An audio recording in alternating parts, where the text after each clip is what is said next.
to provide the children in our area with Sesame Street.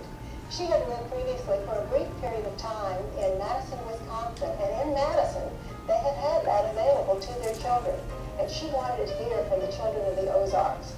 Among the things that were necessary were to show that the community supported the idea for public broadcasting, and that included raising at least $500,000. In just 14 months, they went from the idea of public television to having public television a reality in the Ozarks. That's the shortest period of time that it had ever taken for a public television station to get on the air. Plus, this was the first public television station, the only public television station to be started by a junior league. The tele-auction involved go-getters who went out on the streets and called on merchants and asked for merchandise. Now keep in mind that no one around here had ever seen a tele-auction unless they lived in a community where they had a PBS station. So they had a lot of faith in projects of the Junior League. They had a lot of faith in the idea that KOZK was bringing educational television into the classroom. The league was very supportive of the auction. The relationships that had been built between league members, sustainers, active, and provisionals, is just incredible. And you'll find when you get a group of these women together that sometime during the course of the conversation, auction stories will come about. Hello, I'm Roseanne Bentley. I'm Judy Redford, and I'm Faye Hollis, and we're here to talk about how the Community Service League became a Junior League. We wanted to become a member of the Junior League because we felt the international and national recognition that the Junior League had would make us more recognizable in Springfield and enhance our projects. We all understood that there were many requirements in order to join the Junior League and that this would be a 3-year process. First of all, we had to maintain a membership of 100 active women. And second of all, in order to comply with the Junior League policy of starting a project and turning it over to another local group, we began turning over our projects to other local groups. I had the great honor and privilege, after all those 3 years of work, to be the incoming president of the Junior League. I left strict instructions with the vice president. Call me in New York if we hear anything about the Association of Junior Leagues. Sure enough, she called me one morning at 9:50 and said, "We're in!" Then we jumped in the cab and we went to see the headquarters. She showed us around. It was magnificent. She called the president out of the board meeting to greet us. You know, it was important. And the president said, "You're here already from Springfield, Missouri?" The thing that made the real difference to all of us was the wonderful training that we received from JLS. All in all, it was a very fun process because we had the whole Community Service League working on toward the same goal, and that was to become a member of the Junior League. Hi, I'm Becky Hogan. Hi, I'm Judy Seid, and we're here to talk to you today about the flat door. Edith Swayze was a former president of the Junior League, and she came out to Springfield to give us the very first run-through of whether or not we could become a member of the Junior League. Thought we were wonderful. Everything we were doing was perfect, except we were underfinanced. That she really thought we needed to be raising more money. That's when Becky and this wonderful group of 12 women were appointed by the league to. We spent the summer meeting in my living room, and we went through procedures. We were the best researched, most buttoned-down group of women you have ever seen. We had everything worked out to nth degree. Searched the town over for a place. Ended up on Commercial Street. I think I was so proud because we were all volunteers. And we did take a trip to Kansas City as a group, as a field trip. And we talked to the people in that thrift shops there. And we found out that they had lots of paid employees. Well, maybe 1 or 2 or 3, but it seemed like lots. On the way home, we said, we'll never do that. We will never have paid employees. We will run this shop on our own. And it was, what, 3 years? We were begging for a manager. Yeah. I'm Mary Kay Meek, and I'm the former president of the Junior League of Springfield.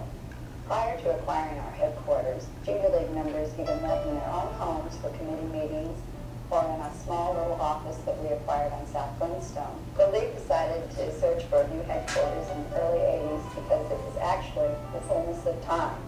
The league had grown substantially over its 20-year history. We had a number of great projects, and we needed more space for meetings and community rooms. Once we identified Oak Grove School as our choice for headquarters, we began the process of negotiating with the Springfield R12 School District.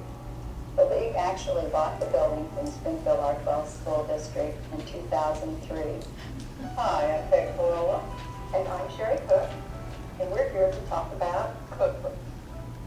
The inspiration for Sassafras came strictly from Mila Bright. Mila was a good friend of mine. She had come from Louisiana, and she was very familiar with some of the Louisiana Fever League cookbooks. The first book had many challenges. As a groundbreaker for our league, everything was the first time. None of us had ever made a cookbook before. We had to explore what other leagues had used and then make it our own. All of the recipes that were submitted had to be cooked by at least 2 cooks and tasted by 4 adults. Fast forward about 10 years, and we began to look at a second cookbook. For years, it was just known as the Healthy Cookbook. Didn't have a name till almost the very end. But times were beginning to change. By the very nature that Sassafras had been so successful, the feeling was that everybody had at least 3 copies in their closet already. And so we needed to look at a new cookbook, one that really appealed to a different lifestyle.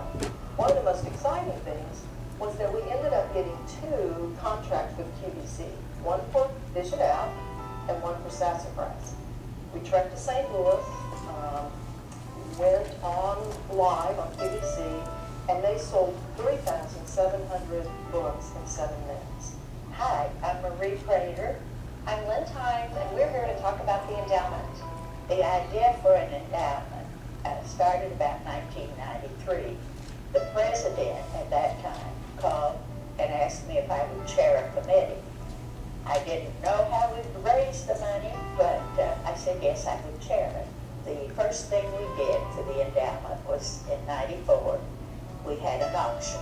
It was very successful. We raised almost I guess we did raise a little over $35,000. Today, the endowment fund currently totals over $406,000. Currently, a portion of our funds raised go to cover our facility operations and administrative expenses. Our goal is that one day, 100% of the funds that the Junior League raises will be contributed back to our community projects. As we celebrate 50 years, the endowment ensures that the league will be around another 50. Hi, I'm Lisa Stinger. And I'm Emily Fox, and we're here to talk about the Discovery Center of Springfield. Prior to 1991, the Junior League had a long discussion about a children's museum for Springfield. So we formed an ad hoc committee, and that committee did a little research. We went to lots of children's museums around the country and decided that we would have a traveling exhibit brought to Springfield. It was an overwhelming success, lots of interest. Everybody thought this is the greatest thing in the world. So we incorporated the Discovery Center of Springfield in 1991. In 1992, we bought the buildings on St. Louis Street. From 91 to 98, that volunteer board, did 100% of the work. Then, in 1996, we thought, it's time that we might get an interim executive director. And that was Emily. And this interim director has been with the Discovery since then. Finally, after all those years of planning and creating community awareness, because that was a huge hurdle. People didn't know what this type of education meant, and they didn't understand it. Now, in 2009, we have about 25 full-time equivalent employees. We are doing distance learning, and we just do video conferencing in 28 states and 3 countries. We're offering outreach programs, probably about 60 different programs in-house and through outreach in over 30 counties in southwest Missouri. My name is Maury Mecklin. I'm a member of the Junior League of Springfield. The Junior League's mission statement has been so important to our advocacy effort from the very beginning. It enabled us to make our 5 position statements. It started with the training of volunteers and led to arts, education, environment, and of course children's issues. Most recently, our advocacy efforts based on our mission statement in Jeff City led the way for House Bill 863, which will, in the long run, hopefully eliminate child abuse and neglect. Hi, we're here to talk about Isabel's house, and I'm Cindy Wade. I'm Brooke O'Reilly, and I'm Stephanie Montgomery. The decision to undertake a signature project that ultimately became Isabel's house started back around the year 2000.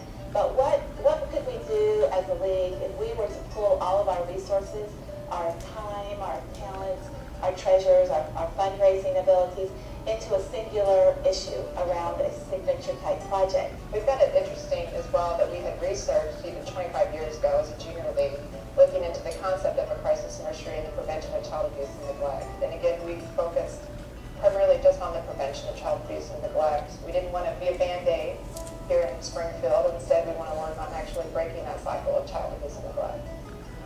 When we started looking at the crisis nursery and we realized that it was going to be basically a $3.6 million campaign, 1.6 for the building and $2 million for endowment. And then on top of that, we had an operating budget of, we thought, $500,000 at the time. When we saw that the red flag of child abuse and neglect was such a big issue with the whole community, and we started having these children's summits, and all of the agencies around town gathered around us and said, we'll support you. How do we get this done to help make a real difference in our community and lowering the child abuse rate?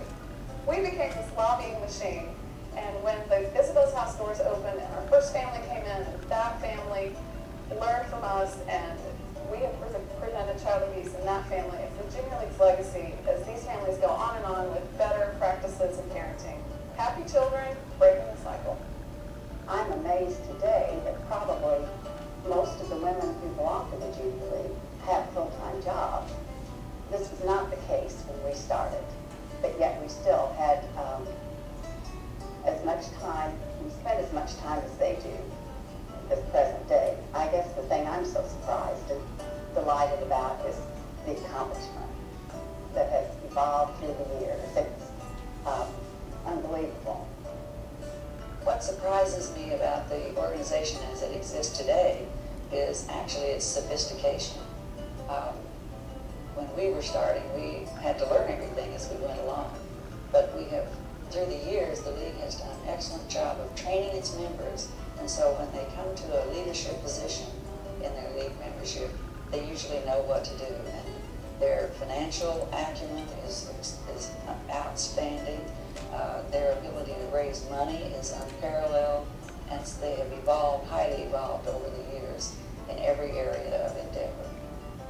Seeing it today, I feel enormously proud, enormously humble. It's just awesome, if I may use a teenage word, what the women have accomplished since that first small group of us got together and we had our first project, as Cynthia mentioned, the fruitcake sale, where we maybe made a couple of $100. I went over to Jill to just a few announcements before we break up into our smaller groups. The next meeting will be August 9th at 6:30. We are going to be touring Isabel's house that night, so we're going to meet at the fire station at Scenic and Bennett. We'll meet in the community room. There's a parking lot right beside the community room, so if you pull on into Bennett, it's Bennett Street, right? Yes. So you just turn in there, there's a parking lot right there. Park there and just come in the doors right there. And then we'll tour in small groups later on that evening. The dues for the Junior League are due by July 1st. We're happy to take them tonight if you want to write a check tonight. If not, you can mail them into the league office as well. That's the $100 for the Junior League dues. And then if you have not taken a directory photo, if you were here for the orientation on May 21st, you should have done that. If you were here for the makeup orientation, we do need to get those directory photos taken as soon as possible. So if you'll call Heather Robbins, and I provided her cell phone number. At that meeting, I gave you her studio number. She preferred you call her cell phone number, and it's listed here on the agenda. So please call her this week to schedule that. That's all. don't have, we are going to meet our small groups. So if you guys need me to remind you what small groups you're in,